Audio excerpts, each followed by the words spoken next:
But she's the nicest person. Yeah. Except she couldn't get me that $500,000 off on that house I wanted. It's just fantastic. But I love houses, and I see you do too. Oh yeah, I'm taking interest in it. You go into detail, so that means you really take an interest. Pay attention to it. It's interesting stuff. A lot of personalities and things like that. Yeah, and they've all got a history. This is beautiful, man. I never saw it from this vantage point before. You can't really tell when you're riding through town. You see it. It's different. Tourist point of view, you know? And, you know, in a lot of cases, too, you get a much better view from out here because these homes were meant to be sheltered from the people out here in town. Yeah. And, of course, much more exposed to the panorama that you see out here in the cove and what we'll see later on out in the bay. And here comes the fort. Fantastic. Which bridge is that, man, that we're... That's a Newport bridge. Oh, okay.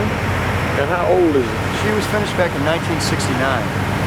Now, so it wasn't here when I came here the first time? No, it was not. They used to have, what you had was the oldest running ferry service, which ran in between Jamestown, which is on the other shore, the other side of the bay, over here to Benson Wharf. So we're run by the same family for over 300 years at Churches. Really? The irony behind this bridge is that it was designed to accommodate aircraft carriers. One time, what you had up until 1972 was the second largest naval station on the East Coast. And so, my cousin until was here. The Nixon administration broke it. Water dynamics, maybe. But it really is one of the smoothest boats I've been on. This one? Yeah, I mean, you know, as far as non-jostling, you know. Who needs to jostle? That's what I'm saying. We got enough jostles in our life. So you planning on doing anything like special for the jazz festival tonight in your set or anything? My mind is always working. It's the most important thing to me in my life is what I'm going to be doing that day. And I think about it from the time I finished the last gig until the next gig is finished. My mind is always on the next project. How can I make it different and better than the last concert? And it's always been like that, even when I was a little boy. Sure. Yeah, I always had that concept. So although we're doing this now, and I do a lot of things during the day, my whole mind is, well, my mind is always geared to what's going to happen tonight, and what can I do to make this a special night and different from all other nights. I don't really think of myself as I know I'm a musician in people's eyes, don't get me wrong, but I never think about that. I'm talking about bringing my whole self to the gig, you know? And since I'm on the stage and they're watching me, what can I do to make tonight, you know, a special night for people who already know pretty much what to expect? So how do you bring surprises to people who are immune to surprises, you know? Well, I think that people know what you do now and come to see that. But there's also the other side of it. We have to give them that too and go beyond that to make it special. See, if we gave them that, I'm sure there'd be a lot of happy people. But if they're going to remember this day as being different from all other days, you got to go beyond that. And that's what I come to do. Otherwise, it's just, you know, they can live off of the last performance, you know.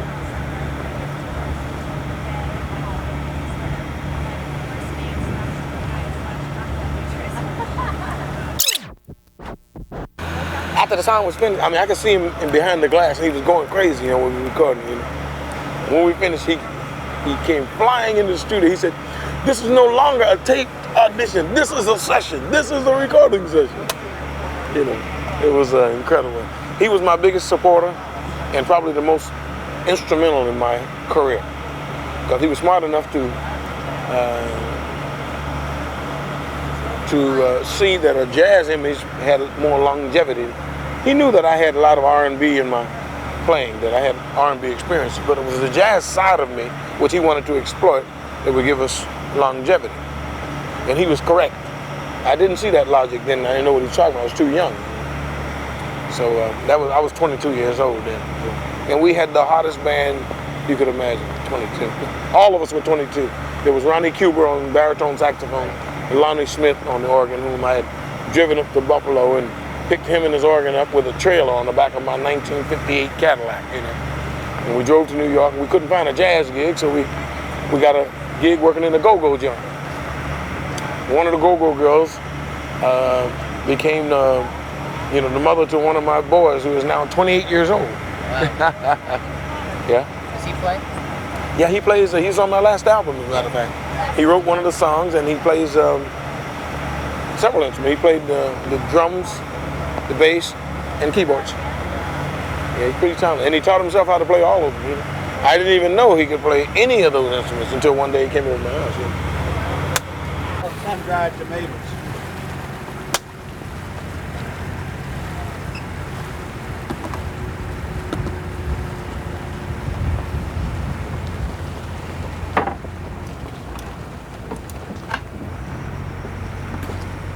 Oh, that is.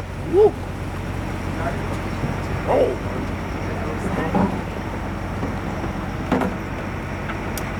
It's better when you're sitting down. Delicious.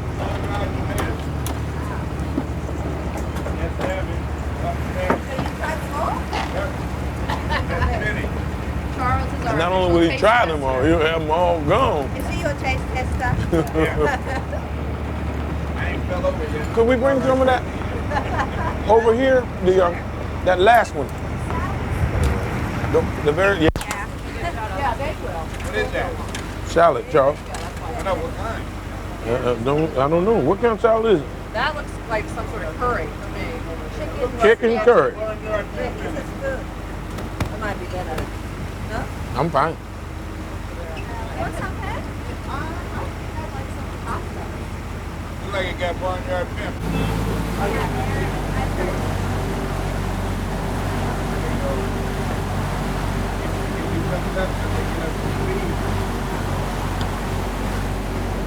If he has any talent, you mean. I think he's on a boogie board.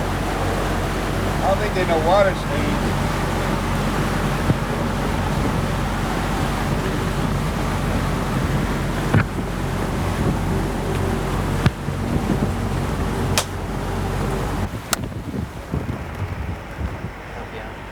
Yeah. So, what are you thinking about tonight at the tennis hall? Well, you know, I kind of think that it's very appropriate that we should get into some Beyond the Sea. You know, the old Bobby Darin song that was so popular. I don't know. I still like his version very much. You know, I think it is definitely the classic version. I had the opportunity to record it a few years ago, but I think it's appropriate for tonight. So we'll get into a little bit of that. Somewhere beyond the sea. You know the song. You know what I'm saying? I think I do. Okay, we have our lead in, right? We got our lead in. Thanks. Cut. Let me get this thing filmed, please, Captain. We're gonna lose our light for a sec. Oh. Why me, man? Go ahead. I think it would be very appropriate tonight to get into Sorry, it. it's still no good. I mean, it was fine when he was facing the other way, but this way, and then it's just going right in the mic. Anyway. I kind of think it's appropriate tonight to get into a little bit of Beyond the Sea, the old Bobby Darin classic. I love this version. I still think it is the classic. But we like to have fun with it ourselves, so we kind of fire it up a little bit. Somewhere beyond the sea. You know, finger snapping is very important to the groove. Somewhere waiting for me. And the rest of you have to wait to hear tonight. There we go. Thanks. Well, probably, we play a lot of the same material, but it falls in different places and according to what the vibe is, what I feel from the audience, But I keep my band awake and alive by not telling them anything in advance. That way they have to stay alert and be ready to cook. And that works. It's been put to the test and it works a lot. And it works very well. So Beyond the Sea, that you'll just call it on stage? Or? You will know I will know. ahead of time, but my band won't. Yeah, so yeah, we'll do that for you so that you'll have the the opportunity to get set and do the kind of job you need to do. But Now, will anyone solo on that too? me, yeah, You don't have to worry about covering anybody else solo. no, not really. There's some interesting things going on in the band at all times, but the band get bored of just standing there playing, so they're all over the place with some kind of annex going on. I think it adds to the fun of the evening that I never mess with them. I let them live life the way they want to live it.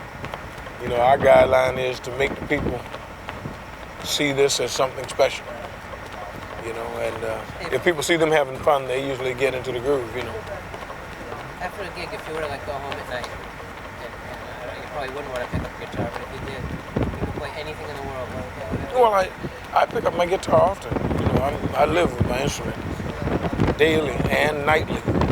Sometimes I feel like playing after the gig. If an idea comes to me that is kind of calling me to work it out and to make it a part of what I do, and I take my guitar home and I live with it until it becomes natural. That's what we do.